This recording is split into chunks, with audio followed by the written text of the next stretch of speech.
क्या आपने कभी सोचा है कि सिर्फ एक दिन का उपवास इंसान के जीवन की सारी समस्याओं की जड़ को काट सकता है? कर्ज, रोग, भय, शत्रु, पाप और दुर्भाग्य, इन सब से छुटकारा दिलाने वाला वह एकमात्र व्रत कौन सा है जिसकी महिमा स्वयं भगवान विष्णु ने की है? जी हाँ, वह है एकादशी व्रत। कहते हैं जो एकादशी की कथा पूरी श्रद्धा से सुन ले, उसके जीवन में कभी अन्न, धन और धर्म की कमी नहीं रहती। भक्तों, आज की यह कथा सिर्फ कहानी नहीं, यह भाग्य बदलने वाला रहस्य है। इस वीडियो में हम एकादशी के उत्पत्ति, एकादशी के महात्म के बारे में विस्तार से समझेंगे, तो इस वीडियो को अंत तक जरूर सुनिएगा। हिंदू पंचांग के अनुसार हर महीने में 2 बार एकादशी आती है, एक शुक्ल पक्ष में और एक कृष्ण पक्ष में। एकादशी का अर्थ है इंद्रियों पर विजय प्राप्त करना। इस दिन अहंकार, क्रोध, लालच और वासना सबसे कमजोर होते हैं। इसलिए शास्त्र कहते हैं जो व्यक्ति एकादशी का व्रत करता है वह मन और आत्मा दोनों को शुद्ध कर लेता है। दोस्तों, बहुत समय पहले की बात है, एक अत्यंत धर्मात्मा राजा थे जिनका नाम था राजा मांधाता। उनके राज्य में भयंकर अकाल पड़ा। न वर्षा हुई, न अन्न उपजा और न सुख रहा। राजा चिंतित होकर महर्षि वशिष्ठ के पास पहुंचे। राजा ने पूछा, हे गुरुदेव, मैंने सदा धर्म का पालन किया है, फिर यह विपत्ति क्यों आई है? महर्षि वशिष्ठ ने उत्तर दिया, हे राजन, इस विपत्ति से मुक्ति का एक ही उपाय है और वह है एकादशी व्रत। उन्होंने बताया कि एकादशी स्वयं भगवान विष्णु से उत्पन्न हुई है। इस दिन उपवास रखने से समस्त पाप नष्ट हो जाते हैं। यह सुनकर राजा ने इस व्रत को करने का निर्णय लिया और पूरे विधि विधान से एकादशी व्रत किया। फलस्वरूप वर्षा हुई, अन्न उपजा, प्रजा सुखी हुई और राज्य में फिर से समृद्धि लौट आई। तभी से एकादशी कलयुग की मोक्षदायिनी कहलाती है। दोस्तों, एकादशी व्रत करने से जन्म जन्मांतर के पाप नष्ट होते हैं, धन और अन्न की कभी कमी नहीं होती, विष्णु कृपा शीघ्र प्राप्त होता है, शत्रु बाधा समाप्त होते हैं और साथ साथ मृत्यु के बाद विष्णु लोक की प्राप्ति होती है। शास्त्रों में लिखा है जो मनुष्य एकादशी का व्रत करता है उसका घर तीर्थ बन जाता है। लेकिन एकादशी व्रत करने में कुछ सावधानियां रखनी चाहिए, क्योंकि अगर इन सावधानियों को ध्यान में न रखा जाए तो फिर इस व्रत का फल नहीं मिलता। जैसे एकादशी व्रत के दिन चावल नहीं खाना चाहिए, दिन में सोना नहीं चाहिए, निद्रा और क्रोध का त्याग करना चाहिए और कथा अवश्य सुनना चाहिए। कथा सुने बिना यह व्रत कभी पूरा नहीं होता, यह अधूरा ही माना जाता है। इसलिए एकादशी के दिन सुबह ब्रह्म मुहूर्त में उठें, स्नान करके विष्णु नाम का जाप करें, बोलें ओम नमो भगवते वासुदेवाय। इस मंत्र का निरंतर जाप करें, तुलसी दल अर्पित करें, दिन भर सात्विक भाव रखें। अगर पूर्ण उपवास न हो सके तो फल और जल पी सकते हैं। एकादशी केवल व्रत नहीं, यह आत्मा की सफाई है। भगवान विष्णु कहते हैं जो मेरी एकादशी में मुझे स्मरण करता है मैं स्वयं उसकी रक्षा करता हूँ। इसलिए आने वाली एकादशी पर आप इस कथा को अवश्य सुनिए। तो चलिए अब हम एकादशी के महात्म की कथा सुनते हैं। तो बोलिए ओम नमो भगवते वासुदेवाय। एक बार नारद जी ने पूछा, महादेव, महाद्वादशी यानी एकादशी का उत्तम व्रत कैसे होता है? सर्वेश्वर प्रभु, उसके व्रत से जो कुछ फल प्राप्त होता है उसे बताने की कृपा कीजिए। तब महादेव जी ने कहा, ब्रह्मन, यह एकादशी महान पुण्य फल को देने वाली है। श्रेष्ठ मुनियों को भी इसका अनुष्ठान करना चाहिए। विशेष विशेष नक्षत्रों का योग होने पर यह तिथि जया, विजया, जयंती तथा पापनाशिनी इन 4 नामों से विख्यात होती है। ये सभी पापों का नाश करने वाली हैं।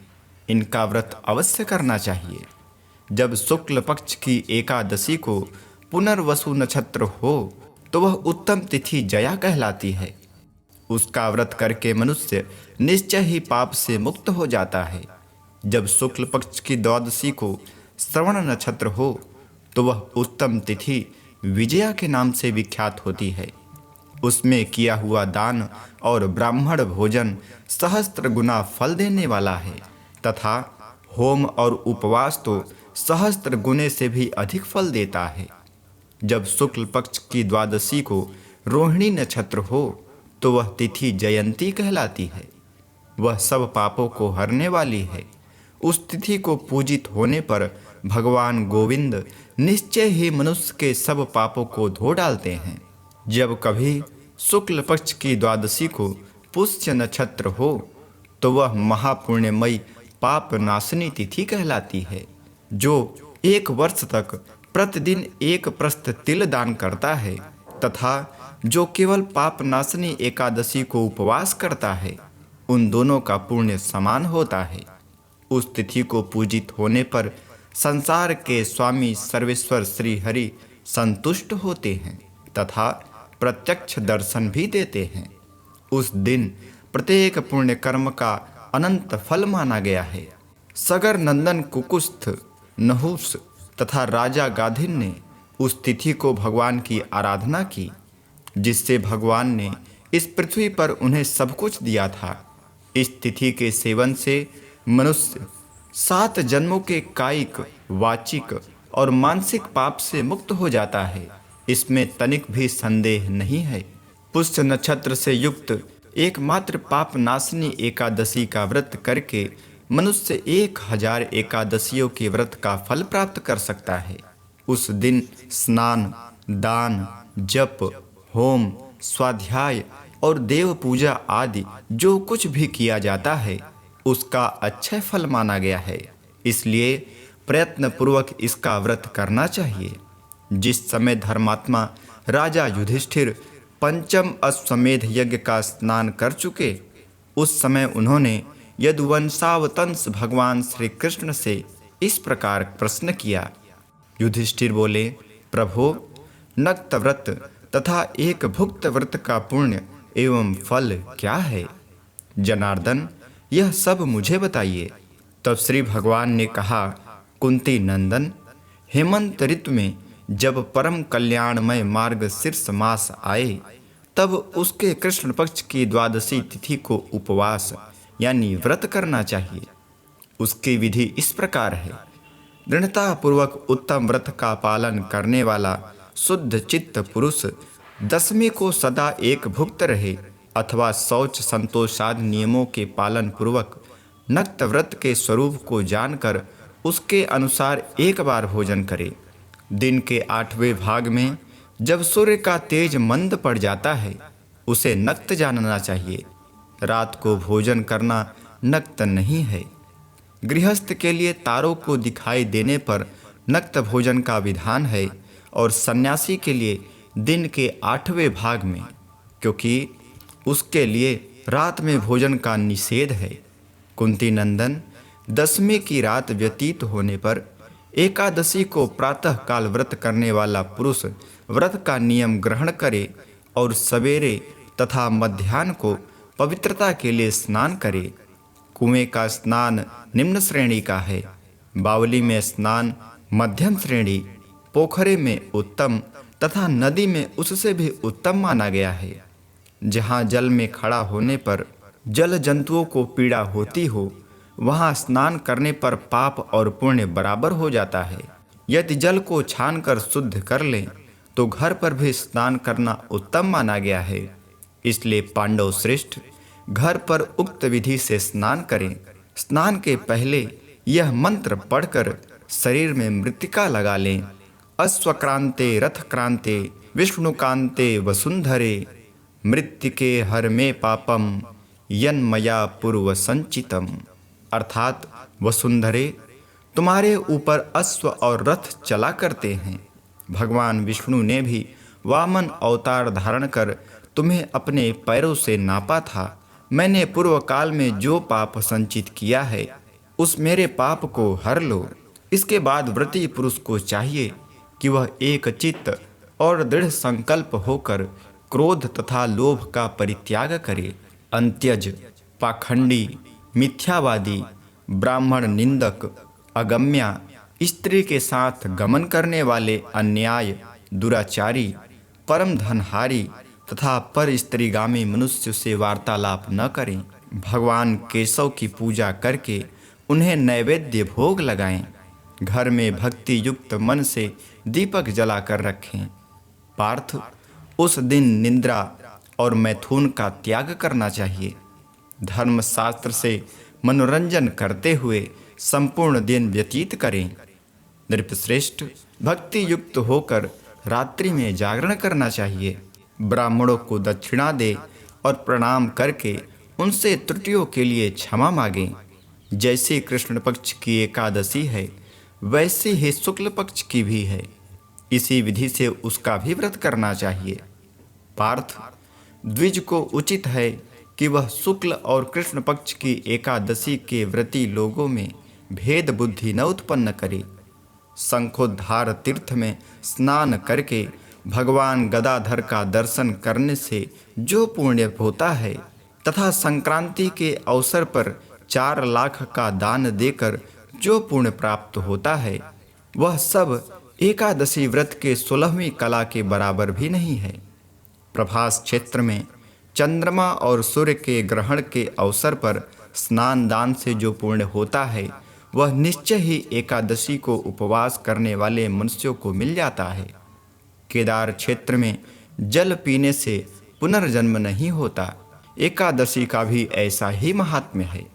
यह भी गर्भावास का निवारण करने वाली है। पृथ्वी पर अश्वमेध यज्ञ का जो फल होता है उससे 100 गुना अधिक फल एकादशी व्रत करने वाले को मिलता है। जिस घर में तपस्वी एवं श्रेष्ठ ब्राह्मण भोजन करते हैं उसको जिस फल की प्राप्ति होती है वह एकादशी व्रत करने वाले को भी अवश्य मिलता है। वेदांगों के पारगामी विद्वान ब्राह्मण को सहस्त्र गोदान करने से जो पुण्य होता है उससे 100 गुना पुण्य एकादशी व्रत करने वाले को प्राप्त होता है। इस प्रकार व्रती को वह पुण्य प्राप्त होता है जो देवताओं के लिए भी दुर्लभ है। रात को भोजन कर लेने पर उससे आधा पुण्य प्राप्त होता है तथा दिन में एक बार भोजन करने से देहधारी को नक्त भोजन का आधा फल मिलता है।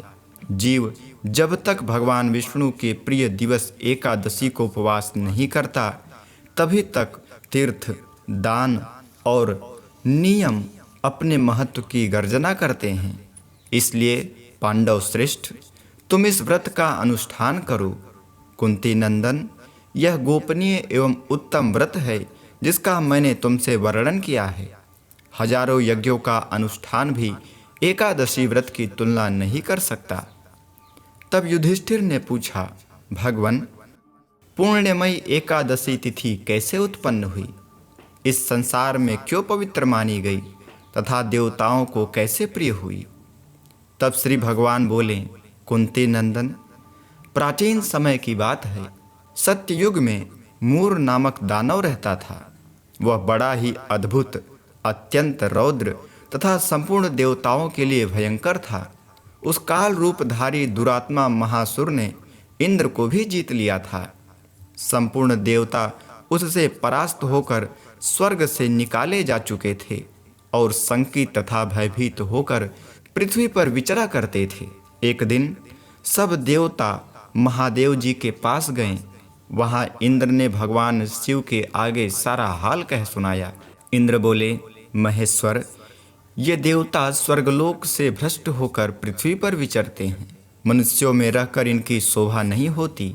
देव, कोई उपाय बताइए, देवता किसका सहारा लें?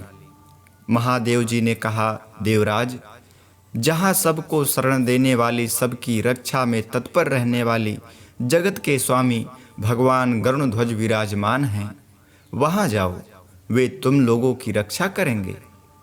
भगवान श्री कृष्ण कहते हैं, युधिष्ठिर, महादेव जी की बात सुनकर परम बुद्धिमान देवराज इंद्र संपूर्ण देवताओं के साथ वहाँ गए। भगवान गदाधर क्षीर सागर के जल में सो रहे थे। उनका दर्शन करके इंद्र ने हाथ जोड़कर स्तुति आरंभ की। इंद्र बोले, देवेश्वर आपको नमस्कार है। देवता और दानव दोनों ही आपकी वंदना करते हैं। पुंडरीकाक्ष आप दैत्यों के शत्रु हैं। मधुसूदन हम लोगों की रक्षा कीजिए। जगन्नाथ संपूर्ण देवता मूर नामक दानव से भयभीत होकर आपकी शरण में आए हैं। भक्तवत्सल हमें बचाइए। देवेश्वर हमें बचाइए। जनार्दन हमारी रक्षा कीजिए, रक्षा कीजिए। दानवों का विनाश करने वाले कमल नयन हमारी रक्षा कीजिए। प्रभु हम सब लोग आपके समीप आए हैं, आपकी ही शरण में आ पड़े हैं। भगवान शरण में आए हुए देवताओं की सहायता कीजिए। देव आप ही पति, आप ही मति, आप ही कर्ता और आप ही कारण हैं। आप ही सब लोगों की माता और आप ही इस जगत के पिता हैं। भगवान देवेश्वर शरणागत वत्सल देवता भयभीत होकर आपकी शरण में आए हैं। प्रभु अत्यंत उग्र स्वभाव वाले महाबली मूर नामक दैत्य ने संपूर्ण देवताओं को जीतकर उन्हें स्वर्ग से निकाल दिया है। इंद्र की बात सुनकर भगवान विष्णु बोले, देवराज वह दानव कैसा है, उसका रूप और बल कैसा है, तथा उस दुष्ट के रहने का स्थान कहाँ है? तब इंद्र बोले, देवेश्वर पूर्व काल में ब्रह्मा जी के वंश में तालजंघ नामक एक महान असुर उत्पन्न हुआ था, जो अत्यंत भयंकर था। उसका पुत्र मूर दानव के नाम से विख्यात हुआ। वह भी अत्यंत उत्कट, महापराक्रमी और देवताओं के लिए भयंकर है। चंद्रावती नाम से प्रसिद्ध एक नगरी है, उसी में स्थान बनाकर वह निवास करता है। उस दैत्य ने समस्त देवताओं को परास्त करके स्वर्गलोक से बाहर कर दिया है। उसने एक दूसरे ही इंद्र को स्वर्ग के सिंहासन पर बैठाया है। अश्विन, चंद्रमा, सूर्य, वायु तथा वरुण भी उनके दूसरे ही बनाए गए हैं। जनार्दन सच्ची बात बता रहा हूँ, उसने सब कोई दूसरे ही कर लिए हैं। देवताओं को तो उसने प्रत्येक स्थान से वंचित कर दिया है। इंद्र का कथन सुनकर भगवान जनार्दन को बड़ा क्रोध हुआ। वे देवताओं को साथ लेकर चंद्रावती पुरी में गए। देवताओं ने देखा दैत्यराज बारंबार गर्जना कर रहा है। उससे परास्त होकर संपूर्ण देवता दसों दिशाओं में भाग गए। अब वह दानव भगवान विष्णु को देखकर बोला, खड़ा रह, खड़ा रह। उसकी ललकार सुनकर भगवान के नेत्र क्रोध से लाल हो गए। वे बोले, अरे दुराचारी दानव, मेरी इन भुजाओं को देख। यह कहकर श्री विष्णु ने अपने दिव्य बाणों से सामने आए हुए दुष्ट दानवों को मारना आरंभ किया। दानव भय से विह्वल हो उठे। पांडुनंदन तत्पश्चात श्री विष्णु ने दैत्य सेना पर चक्र का प्रहार किया। उससे छिन्न भिन्न होकर सैकड़ों योद्धा मौत के मुख में चले गए। इसके बाद भगवान मधुसूदन बद्रिकाश्रम को चले गए। वहाँ सिंहावती नाम की गुफा थी, जो 12 योजन लंबी थी। पांडुनंदन उस गुफा में एक ही दरवाजा था। भगवान विष्णु उसी में सो रहे थे। दानव मूर भगवान को मार डालने के उद्योग में लगा था। वह उनके पीछे गया। वहां पहुंचकर उसने भी उसी गुफा में प्रवेश किया। वहां भगवान को सोते देख उसे बड़ा हर्ष हुआ। उसने सोचा, यह दानवों को भय देने वाला देवता है, अतः निस्संदेह इसे मार डालूंगा। युधिष्ठिर, दानवों के इस प्रकार विचार करते ही भगवान विष्णु के शरीर से एक कन्या प्रकट हुई, जो बड़ी ही रूपवती, सौभाग्यशालिनी तथा दिव्य अस्त्र शस्त्रों से युक्त थी। वह भगवान के तेज के अंश से उत्पन्न हुई थी। उसका बल और पराक्रम महान था। युधिष्ठिर, दानवराज मूर ने उस कन्या को देखा। कन्या ने युद्ध का विचार करके दानव के साथ युद्ध के लिए याचना की। युद्ध छिड़ गया। कन्या सब प्रकार की युद्ध कला में निपुण थी। वह मूर नामक महान असुर उसके हुंकार मात्र से राख का ढेर हो गया। दानव के मारे जाने पर भगवान जाग उठे। उन्होंने दानव को धरती पर पड़ा देखा। पूछा, मेरा यह शत्रु अत्यंत उग्र और भयंकर था, किसने इसका वध किया? कन्या बोली, स्वामिन, आपके ही प्रसाद से मैंने इस महादैत्य का वध किया है। श्री भगवान ने कहा, कल्याणी, तुम्हारे इस कर्म से तीनों लोकों के मुनि और देवता आनंदित हुए हैं। अतः तुम्हारे मन में जैसी रुचि हो उसके अनुसार मुझसे कोई वर मांगो। देव दुर्लभ होने पर भी वह वर मैं तुम्हें दूंगा, इसमें तनिक भी संदेह नहीं है। वह कन्या साक्षात एकादशी ही थी। उसने कहा, प्रभु, यदि आप प्रसन्न हैं तो मैं आपकी कृपा से सब तीर्थों में प्रधान, समस्त विघ्नों का नाश करने वाली तथा सब प्रकार की सिद्धि देने वाली देवी हूँ। जनार्दन, जो लोग आप में भक्ति रखते हुए मेरे दिन को उपवास करेंगे उन्हें सब प्रकार की सिद्धि प्राप्त हो। माधव, जो लोग उपवास, नक्त तथा एक भुक्त करके मेरे व्रत का पालन करें उन्हें आप धन, धर्म और मोक्ष प्रदान कीजिए। श्री विष्णु बोले, कल्याणी, तुम जो कुछ कहती हो वह सब पूर्ण होगा। भगवान श्री कृष्ण कहते हैं, युधिष्ठिर, ऐसा वर पाकर महाव्रती एकादशी बहुत प्रसन्न हुई। दोनों पक्षों की एकादशी समान रूप से कल्याण करने वाली है। इसमें शुक्ल और कृष्ण का भेद नहीं करना चाहिए।